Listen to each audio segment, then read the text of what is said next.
Chapter 5, The Rise of Empires, Short Notes from Grade 7, Subject Social Science.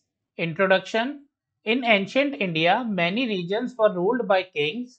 Some of these kingdoms expanded greatly and became empires, vast territories under a single ruler. This chapter explores how empires formed, expanded, and were governed, particularly focusing on the Mauryan Empire, India's first large and powerful empire. What is an empire? An empire is a large political unit where a single ruler controls many different regions and people. Unlike small kingdoms, empires cover vast areas and often include different languages, cultures, and communities. Features of an empire: ruled by a powerful central authority, usually a king or emperor, included many regions and cities under one rule, required efficient administration, army and revenue collection, used force, diplomacy, or both to expand territory. Next, trade routes and guilds. Trade flourished across long distances, both by land and sea. Trade routes connected towns and cities to ports and neighboring countries. Guilds, Shrenis, were associations of traders and craftsmen. They regulated prices, quality, and protected members. Trade brought wealth and helped in cultural exchange. Next, the rise of Magad. Magad became powerful due to fertile land, iron-rich resources for tools and weapons, strong army and good leadership, important kings, Bimbisar, Ajatashatru, capital Rajgir, later Patliputra. The arrival of the Greeks. Around 327 BCE, Alexander the Great invaded northwest India.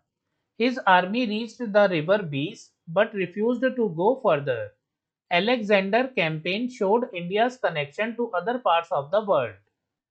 After his departure, local powers regained control. Next, Alexander's dialogue with the Gymnosophists. Alexander had philosophical discussions with Indian thinkers called Gymnosophists, that is, naked philosophers. They valued inner peace, wisdom, and spiritual discipline over material success. Their ideas impressed Alexander and his soldiers. The mighty Mauryas. After Alexander's departure, Chandragupta Maurya overthrew the Nandas and founded the Mauryan Empire. His advisor Kautilya, that is Chanakya, helped him in statecraft and governance. The empire stretched from Afghanistan to Bengal and deep into South India. The story of Kautilya. Kautilya, also known as Chanakya, was a Brahmin and teacher at Takshashila. He wrote the Arthashastra, a treatise on governance, economy, and military strategy. His political skills helped Chandragupta win and manage the empire. Next, the rise of Chandragupta Maurya. Chandragupta defeated the Nandas with Kautilya's guidance. He established control over North India and parts of Central and South India, maintained a strong army and a centralized administration. Next, Kautilya's concept of a kingdom.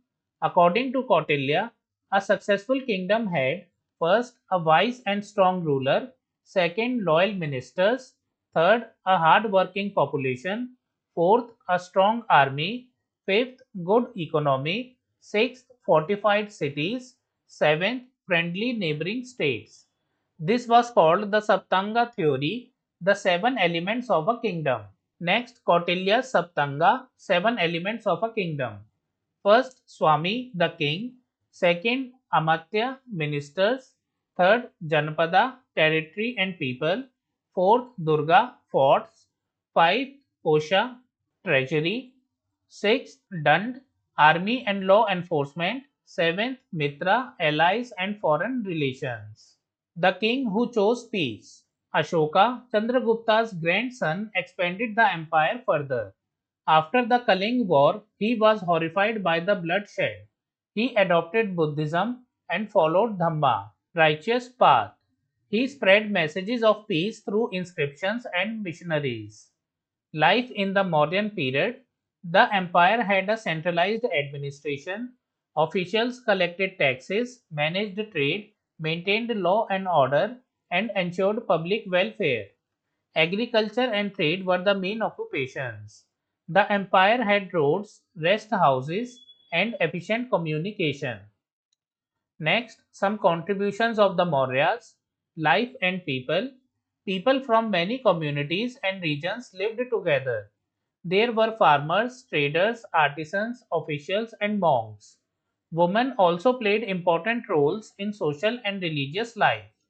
Art and architecture. Famous structures include Ashokan pillars with lion capitals, example Sarnath, stupas, Buddhist religious structures, carvings and inscriptions promoting Ashoka's message. Use of stone architecture began on a large scale. The fragile nature of empires. Empires are difficult to maintain due to vast territory, diverse people and cultures, dependence on one powerful ruler. After Ashoka's death, the Mauryan Empire weakened and broke into smaller kingdoms. Summary of the chapter.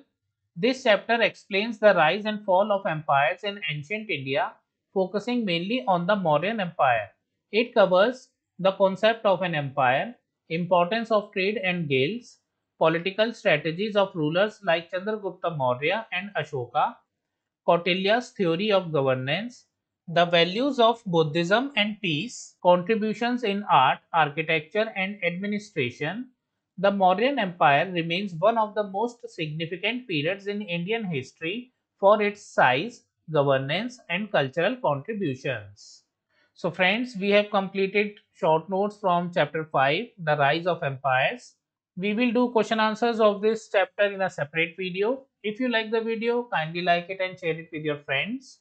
We will meet in the next video. Thank you for watching.